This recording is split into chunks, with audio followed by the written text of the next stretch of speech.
Alhamdulillah wassalatu wassalam ala Rasulillah wa ala alihi wa sahbihi wa mawala. Amma ba'du fa ya ibadallah usikum wa iyaya bitaqwallah fa innal jannata iddat liman ittaqah. Kaum muslimin rahimakumullah, ada juga penerjemah yang berbeda di dalam Al-Quran yang menarik perhatian kita untuk kita kaji, untuk kita dialogkan bersama supaya memperdalam Al-Quran semakin terasa kemukjizatannya ya, kemukjizatan Al-Quran. Umpamanya surat Yusuf ayat 53.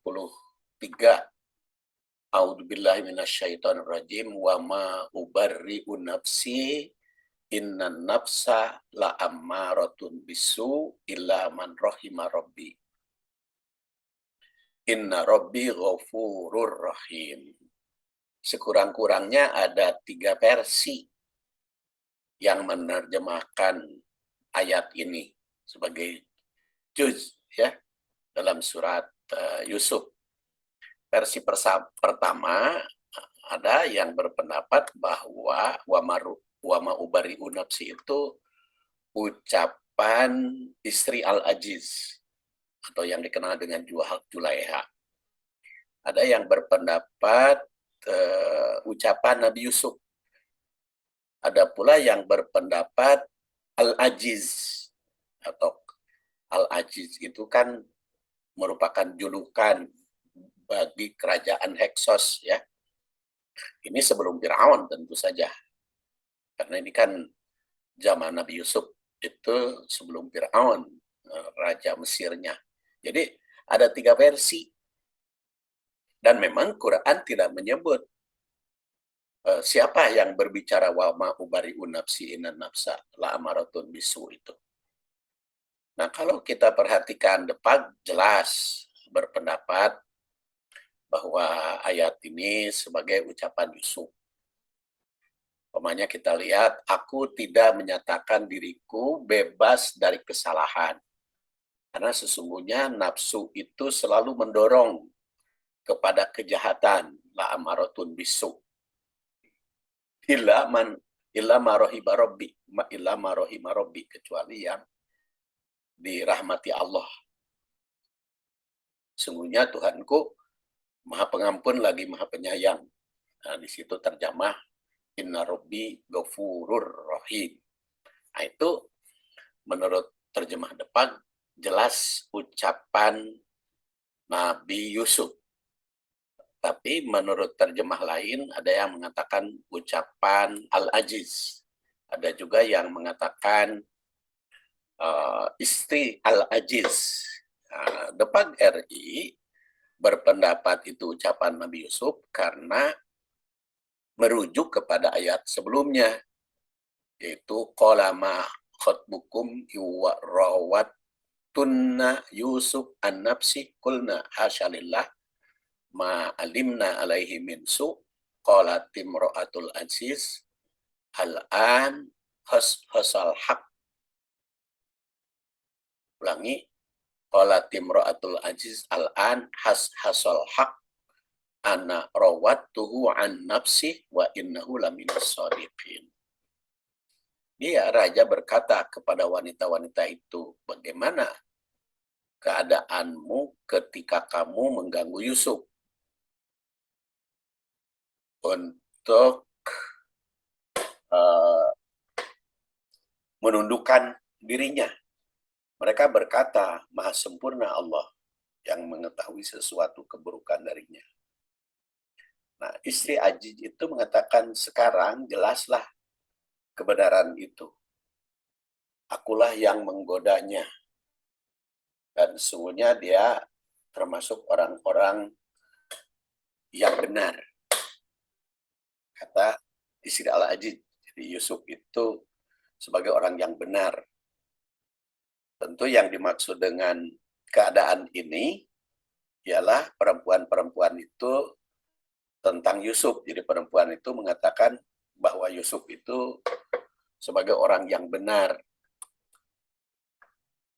Dalika liya'lama anni lam akhunhu bil ghaib wa anna Allah la yahdi kaidal kha'inin.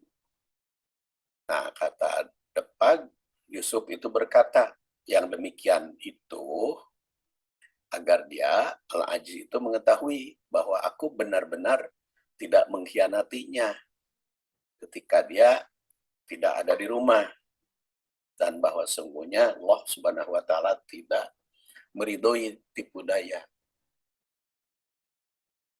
Maka wa ma ubari'u nafsi inna nafsa la amaratun bisu illa ma rahima rabbi inna rabbi ghafurur rahim. Kata aku tidak menyatakan diriku bebas dari kesalahan karena sungguhnya nafsu itu selalu mendorong kepada kejahatan kecuali nafsu yang diberi rahmat. Nah, jadi jelas kata Depag ini merupakan perkataan Yusuf, baik ayat sebelumnya maupun ayat ini. Tapi kalau kita perhatikan Al-Qurtubi, ternyata beliau menyortinya dari berbagai pandangan. Al-Qurtubi yang wafat 671 Hijriah, tafsirnya Juz 9 halaman 210, dia mengatakan qala Al-Hasan lamma qala Yusuf dalika liya'lama anni lam akhunhu bil ghaib.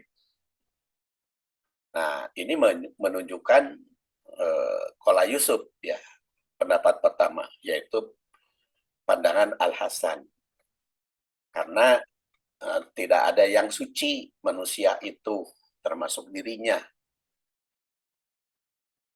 Wama ubari'u itu karena tazkiyatun nafs itu tentu saja kalau merasa diri orang yang suci bersih tidak pernah berbuat dosa itu kan tercela. Seperti ditandaskan fala tuzaku anfusakum.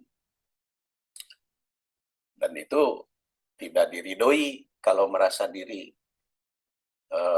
lebih suci itu. Makanya Yusuf menyadari, aku juga bisa saja tergoda. Tergoda itu maksudnya bukan memenuhi kebutuhan istri Al-Aziz, bukan. Tapi godaan manusia itu, godaan setan itu, nafsu itu kepada Nabi Kun bisa terjadi. Itu ungkapan Al-Hasan. Qultu, kata Al-Qurtubi, idza tama ala ayyakuna min qawli al-mar'ah fal qaul bihi aula. Ada juga yang mengatakan ini adalah ucapan istri Nabi Yusuf. Aku berpendapat ini ucapan istri Nabi Yusuf. Karena ingin menunjukkan bahwa justru aku yang tergoda. Bukan Yusuf yang tergoda olehku, tapi aku menggoda dia. Jadi hatiku itu bergejolak. Sehingga Yusuf juga dikatakan hamma biha. Jadi tertarik karena aku yang menggodanya. Makanya itu ucapan Nabi Yusuf wa ubariku itu.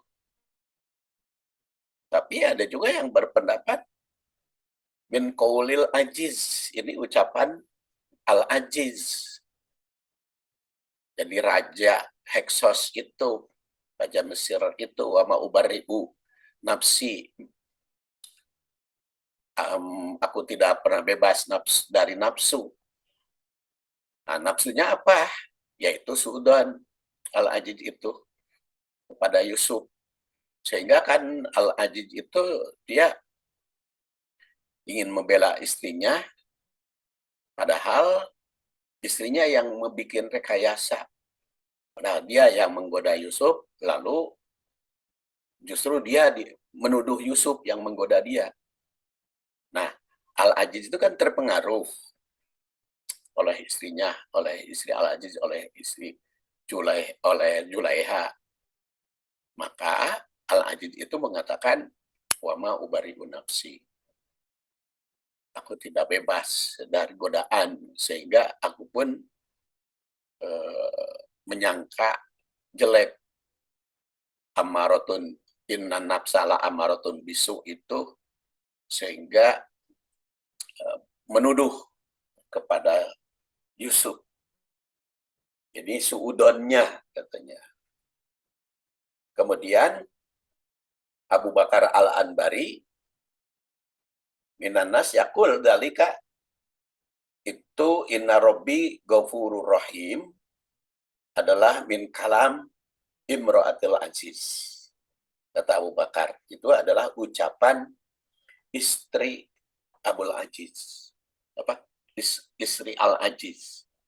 Makanya saya katakan tadi ada 3 versi penerjemah.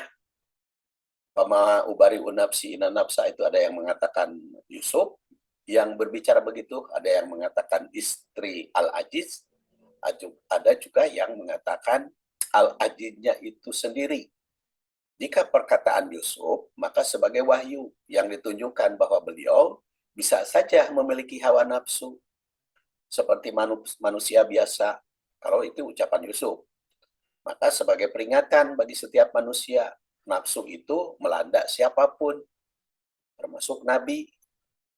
Itu bisa dilanda nafsu. Karena nafsu yang diridhoi Allah, yang terbebas atau yang mendorong kepada kebaikan itu. Itu kalau menurut versi pertama, pendapat yang mengatakan itu ucapan Yusuf. Tapi kalau menurut versi kedua, yaitu ucapan istri Al-Aziz, yaitu Julaiha, menunjukkan sadar telah berbuat salah.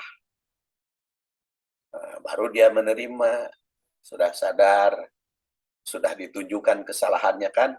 Pada saat itu kan dibuktikan barang buktinya, yaitu pakaian Yusuf sobeknya di belakang. Berarti kan istrinya yang menggoda Yusuf. Sehingga Yusuf lari, maka dia sadar. Jadi kalau itu ucapan istri Al-Aziz, kalau itu ucapan Julaiha, berarti dia sadar nafsu memang nggak kuat ditahan, sehingga saya menggoda Yusuf. Sedangkan apabila pendapat yang ketiga, jika perkataan Aziz, itu memberikan bimbingan pada masyarakat bahwa godaan sebesar apapun menerpa. Nah, jika mampu mengendalikan, maka dia bisa membimbing. Walaupun seorang raja dibikin rekayasa oleh istrinya, ya kalau dia sadar siapa yang salah, siapa yang benar, dan bisa saja buruk sangka kepada Yusuf, padahal yang berbuat salah adalah istrinya. Jadi itulah kemujizatan ya. Saya katakan kemujizatan Quran. Semakin rajin kita perdalam, akan semakin terasa hebatnya Al-Quran itu.